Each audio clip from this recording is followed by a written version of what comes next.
Bismillahirrahmanirrahim. Assalamualaikum warahmatullahi wabarakatuh. Alhamdulillahirabbil alamin wassalatu wassalamu ala nabiyyina Muhammadin wa ala alihi wa sahbihi ajmain wa man tabi'ahum ihsanin illa yaumiddin. Alhamdulillah pemirsa Ahsan TV dan kaum muslimin dimanapun Anda berada. Setelah 2 pekan kita off dari kajian live Kitab Al-Adabul Mufrad, alhamdulillah pada kesempatan di pagi hari ini, di Jumat hari ini kita bisa berjumpa kembali. Insya Allah pembahasan Kitab Al-Adabul Mufrad ini akan disampaikan oleh pemateri kita sekaligus guru kita, yaitu Ustaz Syarul Fatwa LC Hafizullah Ta'ala. Alhamdulillah pada kesempatan kali ini beliau sudah hadir di studio di samping saya. Kita sapa terlebih dahulu. Assalamualaikum Ustaz. Waalaikumsalam. Alhamdulillah kabar antum baik ya? Alhamdulillah. Masya Allah. Bisa Ahsan TV dan kaum muslimin dimanapun Anda berada, insya Allah di 1 jam ke depan kita akan ada 2 sesi, yaitu sesi pertama penyampaian materi, insya Allah akan masuk di hadis ke 286. Kemudian di sesi kedua kami mengajak Anda untuk berinteraksif dengan Ustadz. Silakan menghubungi 0811 900 7912 untuk pertanyaan melalui telepon, atau di 0811 900 7913 untuk pesan singkat atau WhatsApp. Baik, langsung saja kepada penyampaian materi yang akan disampaikan Ustadz. Faltafadhol masykurah. Bismillahirrahmanirrahim. Assalamualaikum warahmatullahi wabarakatuh.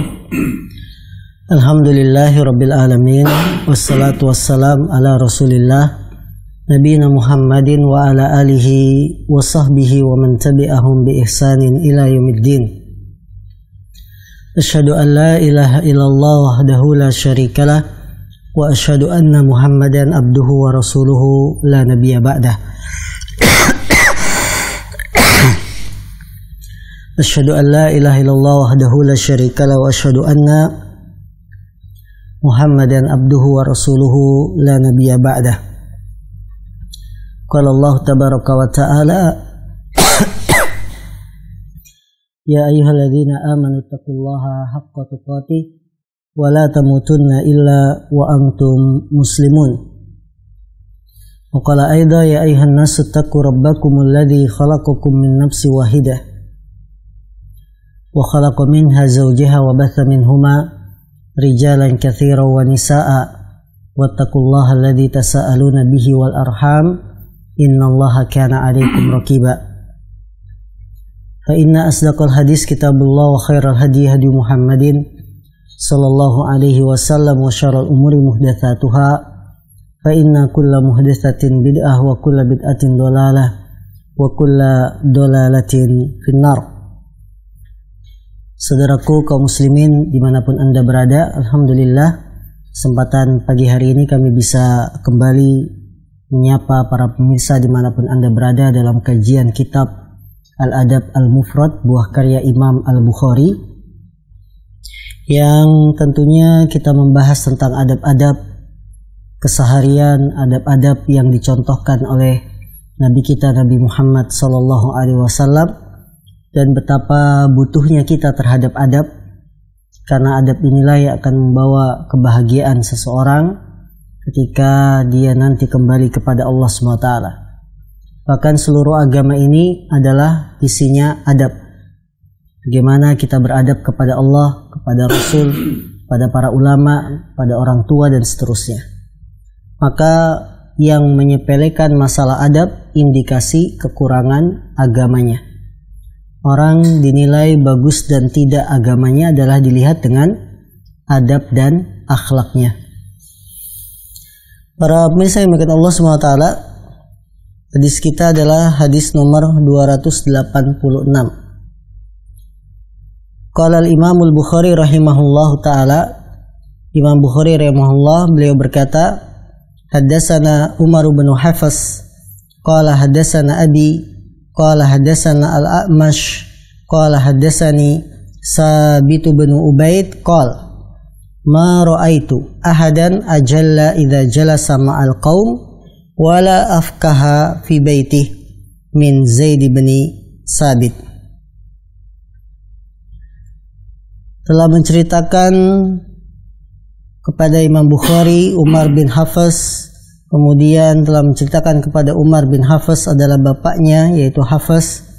Juga telah menceritakan kepadanya adalah Amas. Telah menceritakan kepada Amas, Sabit bin Ubaid, dia berkata, aku tidak pernah melihat seorang yang lebih mulia apabila duduk bersama kaumnya, dan tidak pula lebih bersenda gurau di rumahnya melebihi sahabat Zaid bin Sabit. Hadis ini kaum muslimin yang dimuliakan Allah SWT, keutamaan sahabat Zaid bin Sabit yang diceritakan oleh Sabit bin Ubaid, yaitu anaknya sendiri.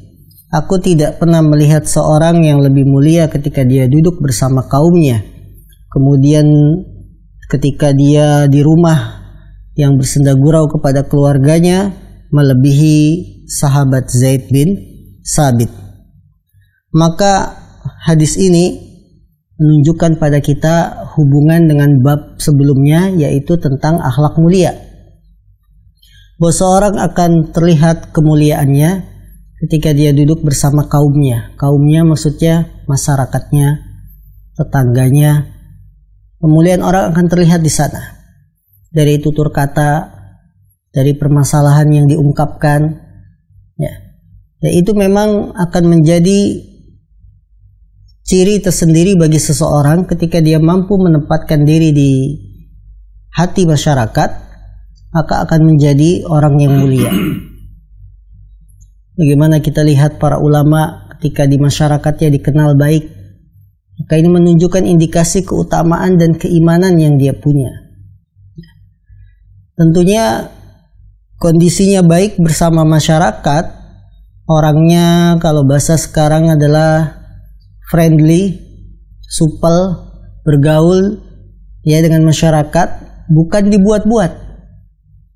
Bukan hanya ingin mencari pencitraan, menarik anggota untuk menarik perhatian orang supaya masuk keinginan program dia, tidak. Tapi dia diterima di masyarakat, bersikap seperti itu, memang itulah kondisi kejiwaan, kondisi dirinya. Bukan dibuat-buat karena ada maksud tertentu. Karena di zaman sekarang kadang-kadang kelihatan di masyarakat baik, sama tetangga baik, sama teman baik, tapi ketika di rumah sama istri dan anak galak. Ketika di rumah bersama istri dan anak tidak memperhatikan. Bukan seperti itu. Jadi seorang itu akan dilihat baik dan tidaknya dengan sifat yang dia miliki. Maka di sini menunjukkan beberapa pelajaran pada kita. Yang pertama adalah keutamaan yang sangat besar kepada seorang sahabat Zaid bin Sabit yang dia memiliki akhlak yang mulia. Begitu pula dia memiliki sifat suka bergurau, senda gurau dengan keluarganya. Jika di masyarakat Zaid bin Sabit dikenal mulia, jika di rumah bersikap romantis terhadap istri, bersikap humoris kepada anak, maka itulah sifat Zaid bin Sabit yang semuanya menunjukkan akhlak mulia. Kaum muslimin yang dimuliakan Allah SWT, ketika kita bersama masyarakat kita, maka kita harus bisa menempatkan posisi. Siapa saya dan harus bagaimana saya. Di masyarakat, tempatkan posisi kita, siapa saya. Tidak menunjukkan bahwa saya orang yang hebat, bahwa saya di kantor itu kedudukannya sudah manajer. Tidak. Di masyarakat, dudukkanlah perkara kita sebagai masyarakat. Kita dijadwalkan ronda malam, ikut, Jangan mengatakan saya kan manajer di perusahaan saya. Perusahaan saya saja menetapkan saya itu kerjanya non-shift. Kamu berani-beraninya ngasih saya shift ronda malam misalkan. Tidak, tapi tempatkan diri kita sebagai masyarakat, Jangan membalikkan keadaan. Saya di kantor ini non-shift karena saya manajer, berangkat pagi pulang sore. Masa ketua RT berani jadwalin saya ronda malam? Shift berapa itu? Shift 3 misalkan. Ronda jam 12. Nggak seperti itu. Tempatkan diri kita. Siapa saya? Saya sebagai masyarakat, ya sudah sebagai masyarakat. Tapi nanti ketika kita kembali ke kantor kita, ya kita tempatkan diri saya sebagai manajer. Ya, jadi seorang menempatkan dirinya di mana dia berada, maka dia akan menjadi mulia. Nah, begitupun Zaid bin Sabit di rumahnya, dia menjadi orang yang afkah. Afkah itu minal fukaha, ya, artinya mumazahah wal mubasatah. Ya, dia orang yang humoris di rumahnya, tapi tidak berlebihan. Humoris di rumah, tapi tidak berlebihan. Artinya Zaid bin Sabit meninggalkan pangkat-pangkat yang dilihat orang. Di masyarakat dia dinilai mulia, tapi ketika di rumah dia bermain bersama anak, bermain bersama istri. Dia tinggalkan pangkat-pangkat yang dia sandang ketika di luar rumah. Dan terkadang para suami tidak menyadari ini. Di luar rumah posisi dia sebagai manajer, di luar rumah dia mendapat jabatan ini dan itu, dari RT-nya, dari organisasinya, ya, sehingga ketika pulang ke rumah jabatan ini masih dipakai, masih memposisikan dirinya sebagai manajer, sebagai ketua ini, ketua itu. Karena membawa pangkat masuk ke dalam rumah, akhirnya tidak memposisikan dirinya sebagai suami, sebagai bapak bagi anak-anak. Ya, akhirnya apa yang terjadi? Terhadap istrinya otoriter, karena menganggap dirinya pemimpin. Pada anaknya, menganggap anaknya sebagai rakyat biasa, pekerja biasa, sementara saya kedudukannya manajer. Hingga tidak harmonis di rumah, karena suami tidak bisa menempatkan dirinya. Karena itulah kaum muslimin yang dimuliakan Allah, para suami yang dimuliakan Allah, jika Anda sudah masuk rumah, maka tinggalkan pangkat-pangkat yang kita sandang di luar rumah. Jadikan posisi kita sebagai suami bagi istri kita. Romantis, ngobrol bareng istri, ya, saling memuji, saling menghargai dengan istri. Kita tidak bisa samakan sikap kita di luar dengan di dalam rumah. Di dalam rumah kita menghargai istri kita, menghormati, kemudian saling berbagi, ya, saling bersenda gurau dengan istri, saling bercanda, membantu pekerjaan-pekerjaan istri di rumah. Ini posisi suami. Kemudian ketika di depan anak-anaknya, posisikan Anda wahai suami sebagai ayah, sebagai bapak yang melindungi anak, kemudian membersamai anak main, bercanda dengan anak, ya. Posisikan diri kita sebagai ayah. Jangan posisikan diri kita sebagai pemimpin, sebagai manajer. Ketika kita di luar rumah, kita samakan di dalam rumah. Tidak bisa seperti itu. Lihatlah bagaimana Nabi kita yang mulia sallallahu alaihi wasallam, beliau di luar rumah sebagai apa? Panglima perang. Di luar rumah sebagai apa? Pemimpin umat. Di luar rumah sebagai apa? Pelayan umat. Betapa banyak orang yang datang minta bantuan kepada Nabi, kemudian Nabi melayani, memenuhi hajatnya. Ya, pangkat-pangkat yang mulia dan tinggi yang dimiliki oleh Nabi kita, Nabi Muhammad SAW. Ketika beliau masuk rumah, beliau tinggalkan itu. Beliau romantis dengan istrinya, memanggil dengan panggilan sayang. Beliau bantu pekerjaan istrinya dengan memerah susu, ya, memerah kambing untuk diambil susunya. Beliau jahit bajunya yang robek, ya, beliau jahit sandalnya yang putus, dan seterusnya. Maka saudaraku yang dimuliakan Allah SWT, kalau kita bisa menempatkan posisi kita di mana kita berada, maka Anda akan beruntung. Dan jadilah sebagai orang yang berhias dengan akhlak mulia, kita akan menjadi orang yang mulia.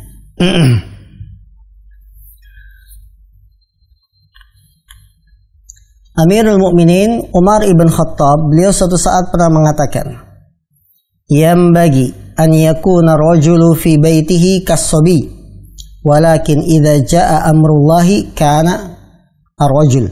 Allahu Akbar. Ucapan yang sangat indah dari Amirul Mukminin Umar ibn Khattab. Apa kata beliau? Selayaknya seseorang suami laki-laki di rumahnya itu bagaikan anak-anak, kasobiyi. Jadi dia di rumah, suami bagaikan anak-anak. Akan tetapi apabila telah datang perintah Allah, dia akan menjadi seperti laki-laki sejati. Allahu Akbar. Ini yang dicontohkan oleh Nabi kita, Nabi Muhammad SAW. Beliau di rumah bantu pekerjaan istri. Tapi kalau sudah adzan berkumandang, beliau langsung bergegas berangkat ke masjid seolah-olah tidak kenal keluarganya. Jadi kalau sudah adzan, Nabi Muhammad langsung bersiap.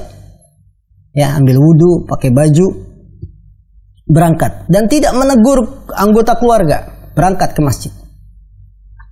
Ini selaras dengan ucapan yang dikatakan oleh Umar bin Khattab tadi. Hendaknya seorang laki-laki itu, suami itu, kalau di rumah bagaikan anak-anak. Tapi apabila telah datang perintah Allah, dia akan menjadi laki-laki sejati. Allahu Akbar. Kadang-kadang ada suami jadi anak-anak terus. Di rumah main sama anaknya, ya seperti anak-anak lah, main, membersamai. Betul. Tapi begitu sudah adzan berkumandang, panggilan untuk sholat berjamaah di masjid, jadi anak-anak juga. Ya, tidak mau berangkat ke masjid, tidak mau berjamaah di masjid dengan alasan menemani anaknya. Ini keliru. Kata Umar bin Khattab, laki-laki itu kalau di rumah bagaikan anak-anak. Tapi ketika datang perintah Allah, sholat berjamaah, dia bagaikan seorang laki-laki sejati yang menyambut perintah Allah tersebut. Maka saudaraku yang dimuliakan Allah SWT, sebaik-baik petunjuk adalah petunjuk yang dicontohkan oleh Nabi kita, Nabi Muhammad SAW.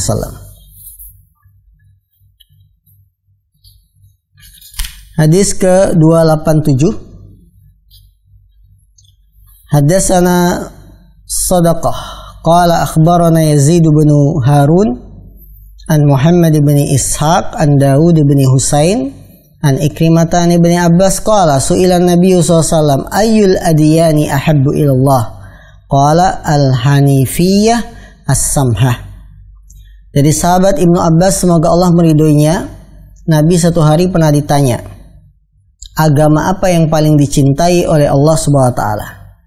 Maka Nabi menjawab, yaitu agama yang hanifiyah dan samhah. Hadis ini derajatnya adalah Hasan li Ghairi.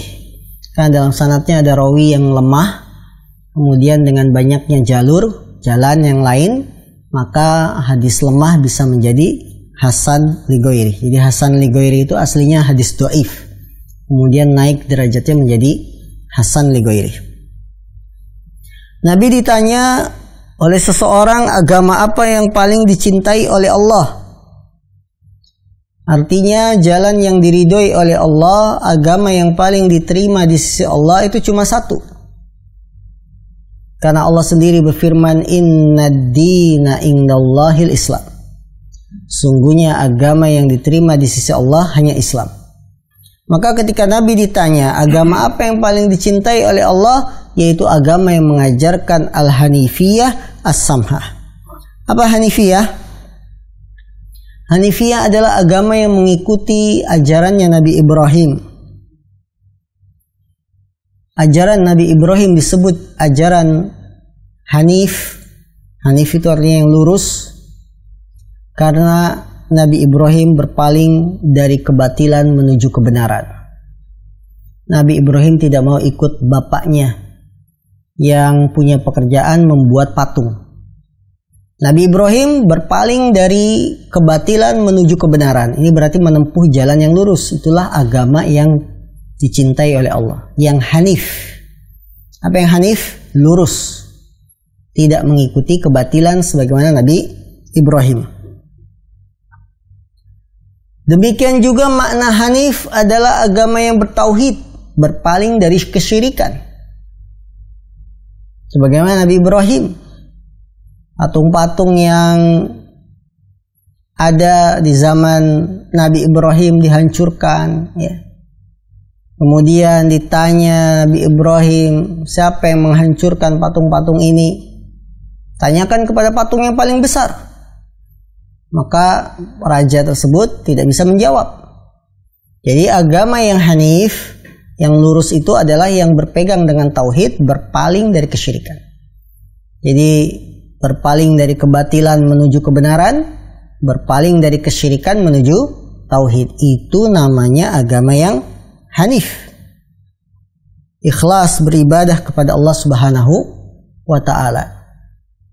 Kemudian sifat yang lain agama yang dicintai oleh Allah adalah as-samhah.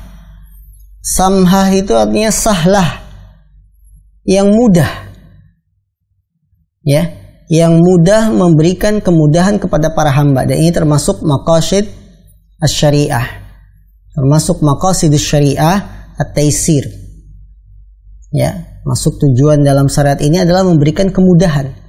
Yuridullah bikumul yusra wa la yuridu bikumul usra. Allah menghendaki bagi kalian kemudahan dan Allah tidak menghendaki bagi kalian kesukaran. Maka agama yang dicintai oleh Allah adalah agama yang mudah, sahlah, yasirah. Karena agama ini tidak membebani seseorang kecuali sesuai dengan kemampuan. Ada syariat kita yang membebani para hambanya di luar batas kemampuan? Tidak ada. Semua syariat yang Allah syariatkan pada kita dari A sampai Z itu dalam kadar kemampuan seorang hamba. Bisa dia lakukan. Tidak ada syariat ini yang membebani seorang untuk melakukan di luar kemampuannya. Tidak ada. Baik. Apakah dalam Islam kita diperintahkan untuk terbang? Terbang sendiri, bukan naik pesawat. Ya, tidak ada perintah kita disuruh terbang karena itu juga sudah di luar batas kemampuan. Manusia itu bukan seperti hewan yang bisa terbang dengan sendirinya. Jadi tidak ada beban dalam syariat yang membahayakan, memadoroti seorang hamba. Semuanya di dalam lingkup batas kemampuan. Syariat kita pasti kita masih bisa melakukannya walaupun ada rasa berat dalam satu keadaan. Contoh jihad. Apa jihad? Berjuang di jalan Allah. Syariat ini kira-kira masih mampu nggak dilakukan manusia? Mampu.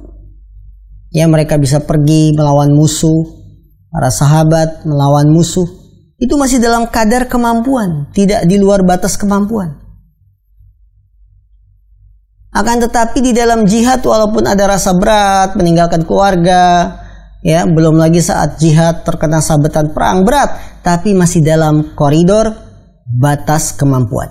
Masih dalam bisa dilakukan sesuai kemampuan. Tidak sudah di luar batas.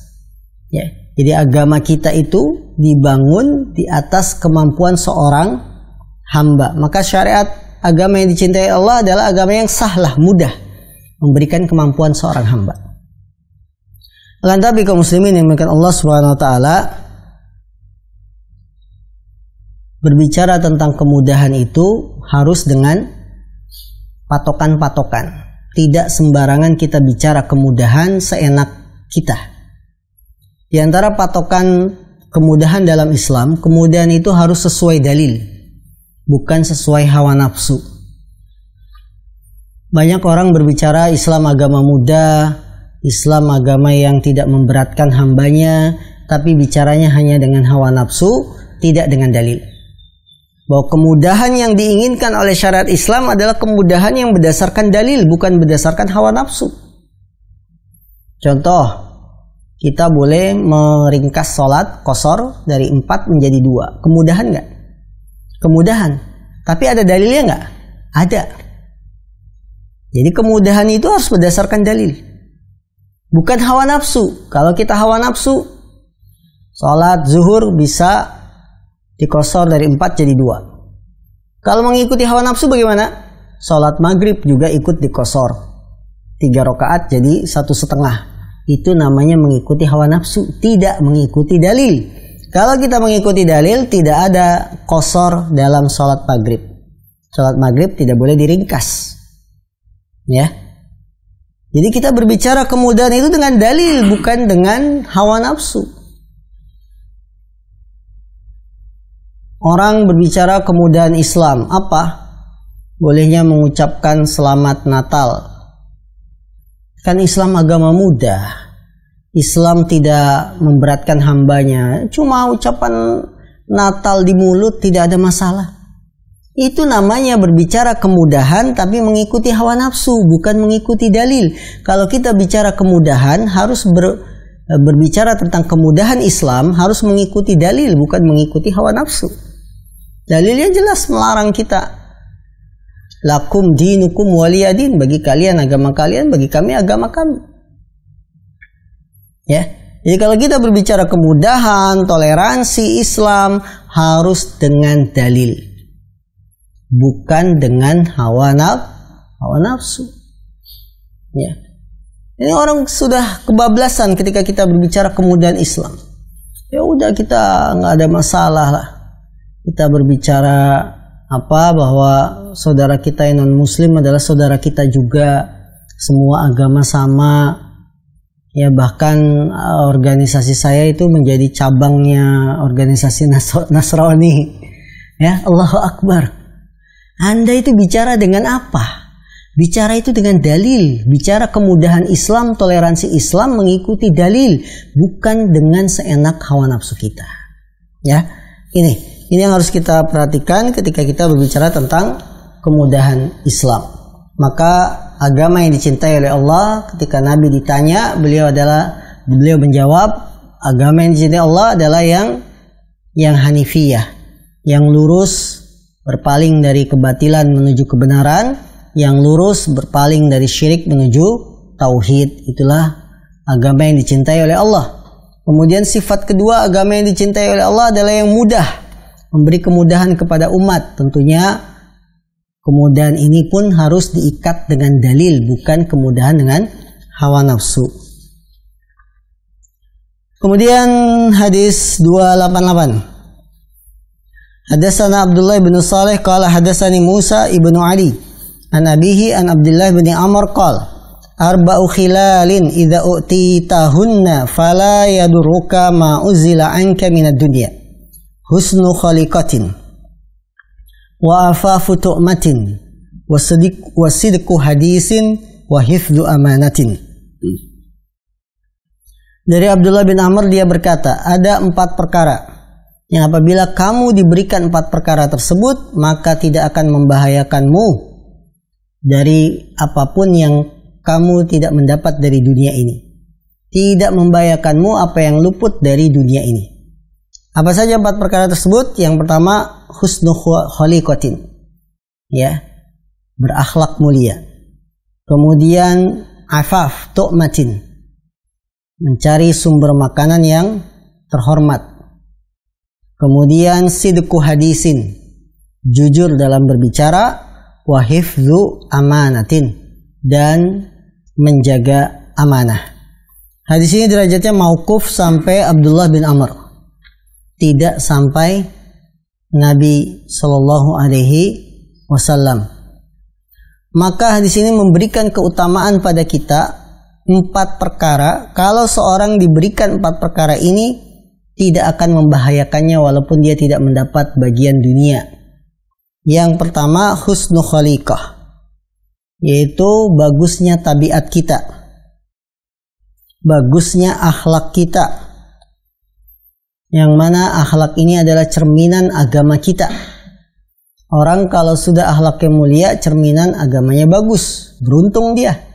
Walaupun dia misalkan ekonominya kurang dari dunia ini, dia nggak dapat diberikan ekonomi yang luas, tapi dengan akhlak mulianya mengangkat derajatnya. Yang kedua, akhlak yang 4 perkara. Perkara kedua, apabila kita diberikan di antara 4 perkara ini, kita tidak akan bahaya bila tidak mendapatkan bagian dunia. Yang kedua adalah afafu tu'matin,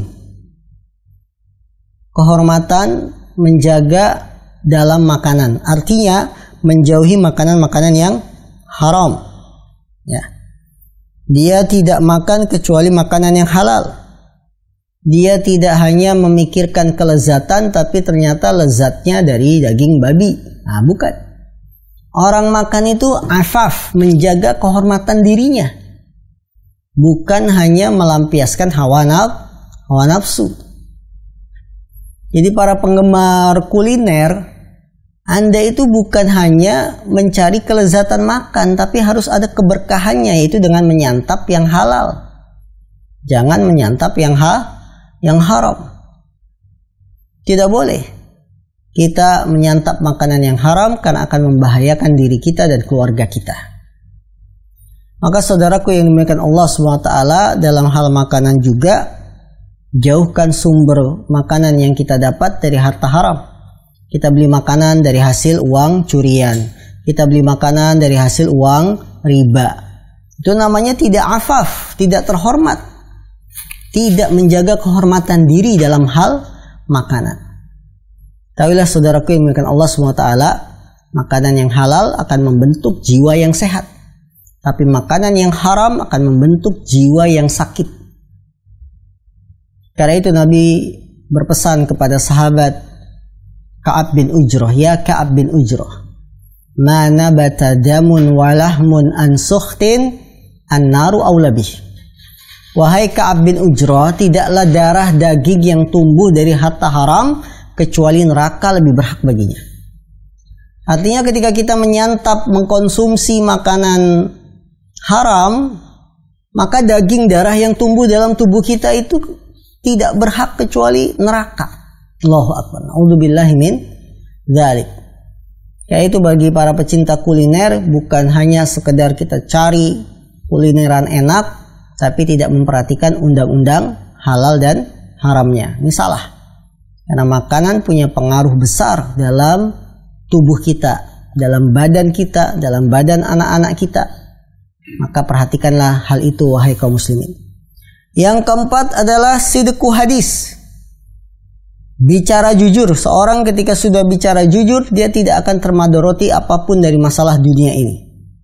Menjaga lisan dari dusta, menjaga lisan dari tuduhan, itu namanya jujur. Bicara jujur. Kalau memang dia salah, akui salah. Kalau memang ini tidak sesuai, dia harus jujur. Ya. Kemudian juga menjaga lisan dari iftira. Apa istilah iftira? Membuat berita-berita palsu, hoax. Yang membuat berita palsu disebarkan. Ini juga tidak boleh. Karena orang yang berbicara jujur, tanda bagus imannya, bagus agamanya. Dan yang terakhir adalah menjaga amanah. Orang yang amanah berarti menjalankan perintah Allah Subhanahu wa taala, ya, yang memerintahkan kita, innallaha ya'murukum an tu'addul amanat ila ahliha. Sungguhnya Allah SWT merintahkan kalian untuk menunaikan amanah-amanah kepada pemiliknya. Dan menjaga amanah itu berat. Ketika kita tidak mampu menunaikan amanah dengan baik dan benar, maka dosa besar. Ya, ciri orang munafik ketika diberi amanah, dia khianat. Ini nifak asgor namanya, nifak yang kecil. Ya, orang munafik itu kalau diberi amanah dia khianat, dan betapa banyak contoh-contoh khianat di negeri kita. Dapat proyek program bantuan sosial malah dikorupsi. Namanya tidak amanah, khianat. Ya, dapat program perbaikan jalan dikorupsi. Ya, semennya harusnya yang paling bagus, ternyata dikurangi speknya. Besinya harusnya sekian, dikurangi. Ya, Allahu Akbar. Maka menjaga amanah sangat berat di akhir zaman ini. Karena itu termasuk tanda-tanda hari kiamat apabila sudah diberikan amanah itu kepada bukan ahlinya. Ya, Rasulullah SAW mengatakan, min asratis sa'ah, termasuk tanda-tanda hari kiamat adalah idza wussidal amru ila ghairi ahli. Apabila perkara itu sudah diserahkan bukan kepada ahlinya. Itu namanya hilangnya amanah. Hilangnya amanah, dekatnya hari kiamat. Dalam riwayat lain, idza duyi al amanah, kalau amanah itu sudah disia-siakan, maka saudaraku yang dimuliakan Allah SWT, para pengemban, pemangku amanah, apakah Anda presiden, apakah Anda pejabat, menteri, ya, kepala daerah, atau di kantor, apakah Anda manajer, apakah Anda leader, semuanya ini amanah ditunaikan. sebaik-baiknya, dijaga. Jangan sampai kita menjadi orang-orang yang menyia-nyiakan amanah, berkhianat, yang merupakan salah satu tanda kemunafikan. Allah alam, ini yang bisa dikaji di kesempatan pagi hari ini para pemirsa yang dimuliakan Allah SWT. Ada 3 hadis dan semuanya sangat bermanfaat sekali untuk kehidupan kita. Betapa pentingnya perkara adab dan akhlak bagi seorang muslim. Nah, baik, jazakallahu khairan Ustaz, barakallahu fiqh atas penyampaian materi. Pemirsa Ahsan TV dan kaum muslimin dimanapun Anda berada, alhamdulillah kita sudah sama-sama menyimak. Mudah-mudahan apa yang disampaikan oleh Ustaz menjadikan ilmu yang bermanfaat untuk kita semuanya dan dapat kita aplikasikan di dalam kehidupan sehari-hari. Kita akan masuk di sesi kedua, itu sesi interaktif. Silakan kami mengundang Anda untuk berinteraksi langsung dengan Ustaz. Bisa menghubungi nomor telepon di 081190079112. Kemudian untuk pertanyaan melalui pesan singkat atau WhatsApp bisa di 0811900913. Tapi sebelum kita masuk di sesi kedua, kita simak jeda terlebih dahulu.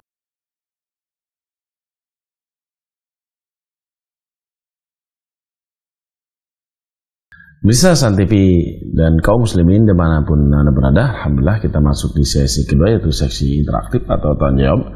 Sekali lagi kami mengundang Anda untuk bertanya langsung kepada Ustaz di 0811900912 untuk layanan telepon, kemudian di 0811900913 untuk pesan singkat atau WhatsApp. Kita menunggu pertanyaan melalui telepon. Sepertinya sudah ada yang tersambung, sudah ada terhubung. Sudah? Silakan Bapak. Ya, baik. Dari Bapak Saleh Haji di Bengkulu. Bapak Saleh Haji. Apa kabar Bapak? Alhamdulillah. Assalamualaikum warahmatullahi wabarakatuh. Waalaikumsalam warahmatullahi wabarakatuh. Silakan Pak. Semoga Ustadz, kru Ahsan TV, kita semua dan kaum muslimin diberikan Allah Subhanahu wa taala kebaikan dan keselamatan di dunia dan di akhirat. Amin. Amin. Baik Bapak. Ustadz, Ana ingin bertanya tentang pembatal wudhu Ustadz. Salah satunya adalah tidak sampainya air ke tubuh. Nah, itu tentang mewarnai rambut. Kalau Rasul mewarnai rambut dengan henna. Dengan henna. Nah, kalau dengan henna itu artinya air itu sampai ke rambut. Nah, bagaimana dengan semir rambut, Ustadz? Ana ragu ini semir rambut. Apakah semir rambut itu airnya itu sampai ke rambut atau tidak? Baik. Nah, dalam keraguan itu gimana sebaiknya, Ustadz? Apakah perlu tidak menggunakan semir rambut untuk lebih aman atau bagaimana? Baik. Nah, kemudian termasuk yang ditato, Ustadz. Nah, apakah sampai airnya ke tubuh? Demikian Ustaz, syukran. Jazakumullah khairan. Barakallahu fikum. Wassalamualaikum warahmatullahi wabarakatuh. Waalaikumsalam warahmatullahi wabarakatuh. Silakan Ustaz. Baik, yang pertama pertanyaan tentang mewarnai rambut. Nabi kita yang mulia SAW mengatakan sebaik-baik bahan yang kalian pakai untuk menyemir rambut adalah al-katam. Al-katam itu ya sejenis pacar, daun pacar, hina. Maka semir rambut dengan memakai bahan-bahan alami seperti daun pacar atau yang lain yang bisa menampakkan warna, ya seperti katam. Katam itu bisa menampakkan warna jingga, seperti kejingga-jinggaan seperti itu. Tahu jingga itu orange ya. Maka boleh, karena bahan-bahan alami itu tidak menghalangi air. Jadi ketika kita pakai penyemir rambut, ketika kita ingin mewarnai rambut kita dengan bahan-bahan alami, maka dibolehkan karena bahan-bahan alami itu tidak menghalangi sampainya air ke rambut. Jenis kedua adalah semir rambut yang terbuat dari bahan-bahan kimia, bukan bahan alami.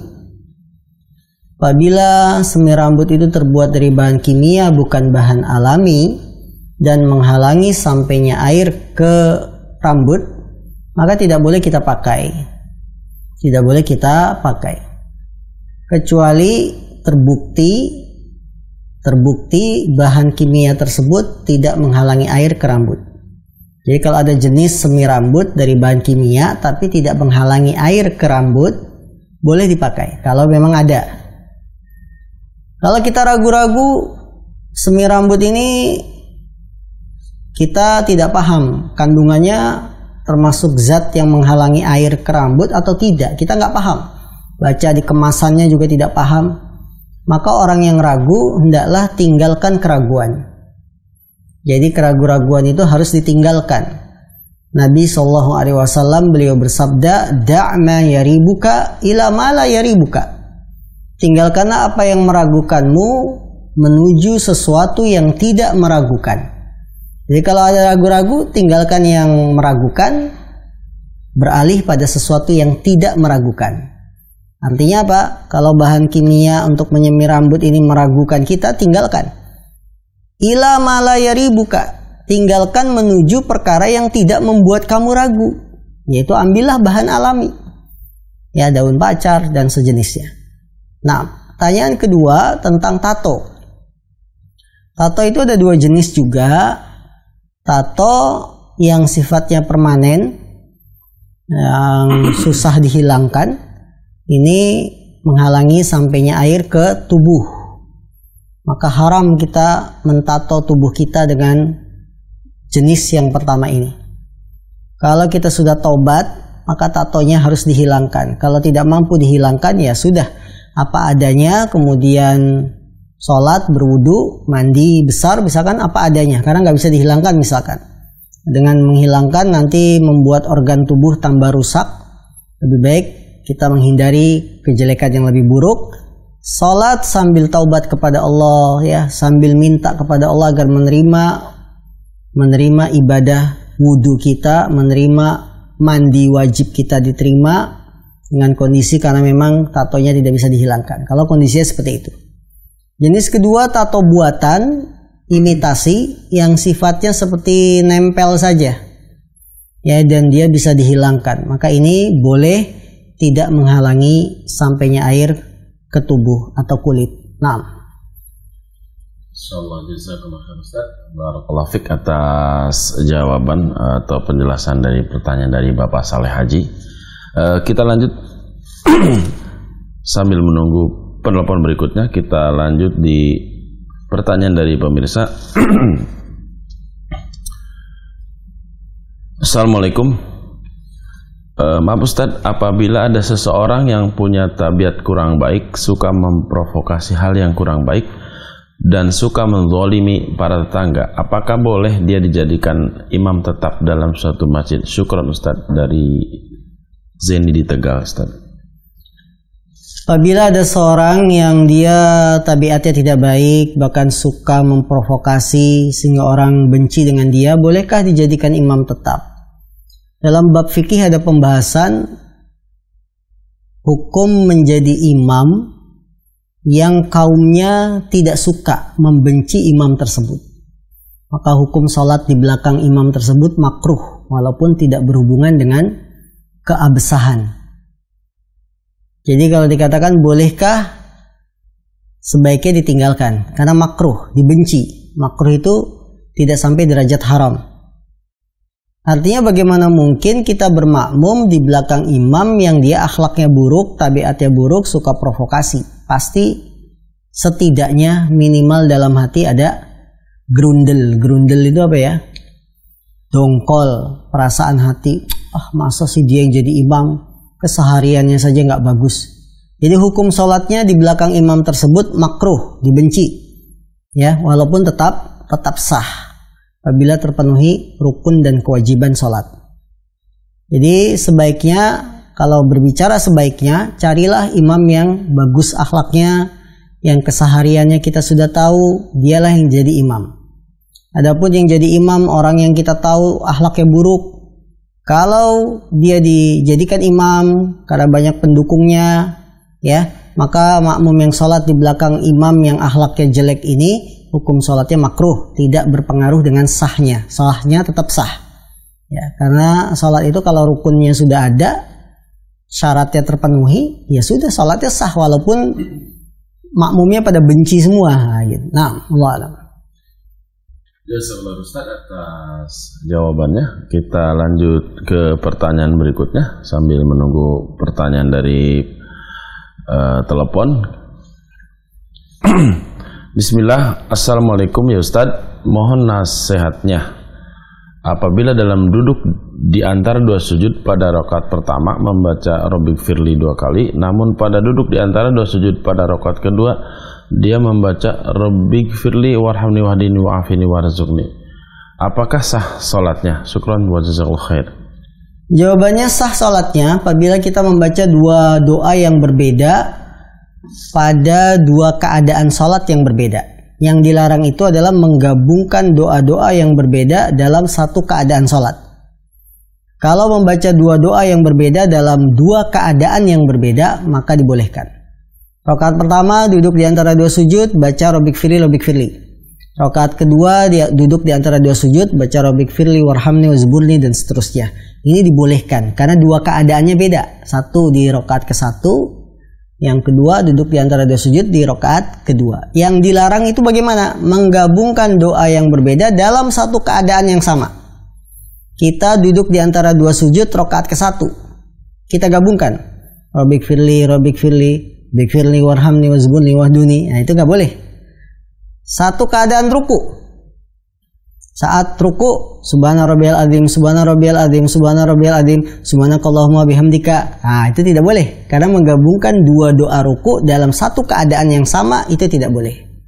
Yang dibolehkan menggabungkan beberapa doa tapi dalam keadaan yang berbeda. Rakaat ke-1 bacanya subhana rabbiyal azim saat ruku. Rakaat kedua saat ruku bacanya subhanakallah bihamdik, itu tidak ada masalah.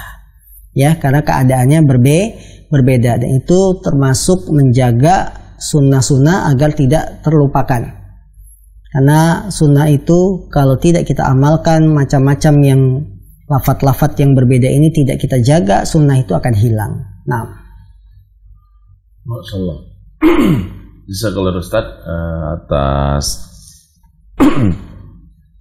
jawabannya.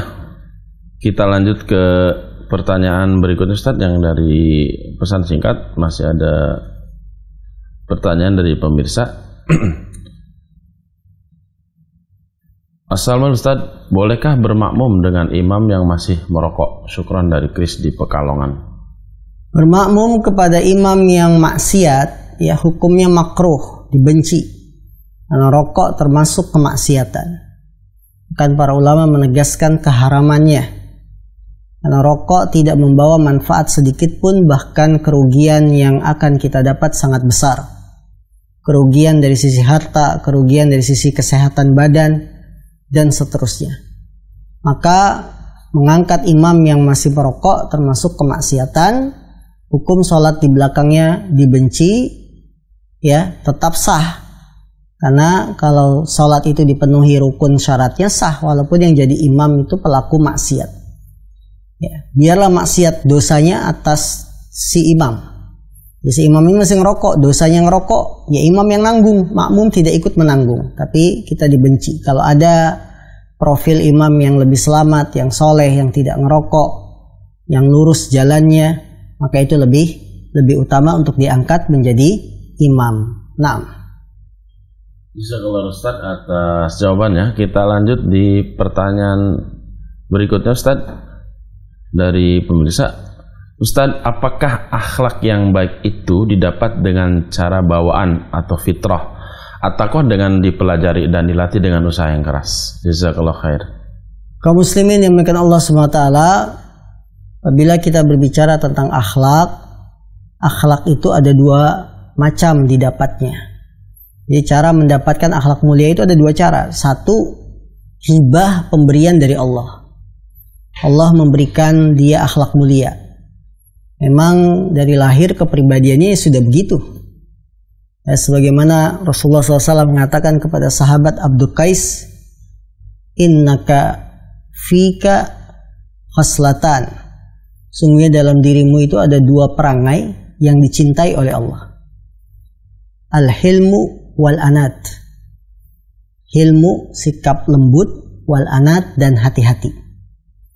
Jadi kata Nabi kepada sahabat ini, pada dirimu itu ada 2 akhlak yang dicintai oleh Allah, yaitu sikap lembut dan kehati-hatian.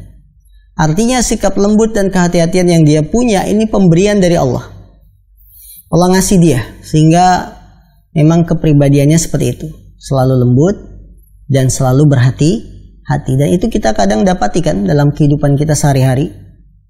Ada orang yang lembut, ya.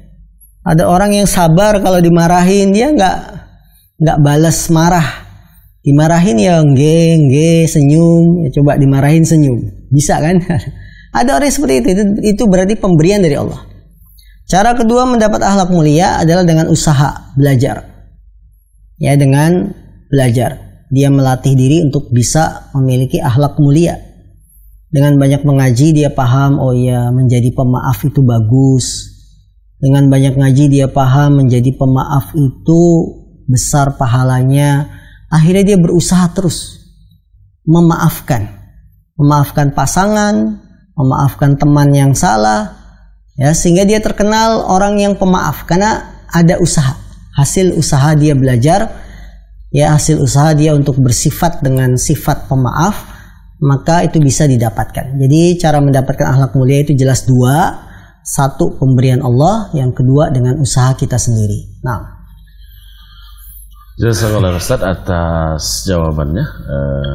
Pemirsa Ahsan TV dan kaum muslimin dimanapun Anda berada, alhamdulillah hampir 1 jam kami menemani Anda di kajian kitab Al-Adabul Mufrad pada kesempatan di pagi hari ini. Mudah-mudahan apa yang disampaikan oleh Ustadz kemudian dari pertanyaan sudah bisa dijawab, menjadikan ilmu yang bermanfaat untuk kita semuanya. Pemirsa Ahsan TV dimanapun Anda berada, mohon maaf jika dalam beberapa pertanyaan yang sudah masuk tidak sempat terjawab. Silahkan ditanyakan kembali di kajian-kajian Ahsan TV berikutnya, atau bisa ditanyakan langsung Ustadz pada kajian berikutnya. Kami tak lupa dari kru mengucapkan permohonan maaf jika dalam menyampaikan masih banyak kekurangan. Kita tutup dengan kafaratul majlis. Subhanaka Allahumma bihamdika asyhadu an la ilaha illa anta astaghfiruka wa atubu ilaik. Assalamualaikum warahmatullahi wabarakatuh.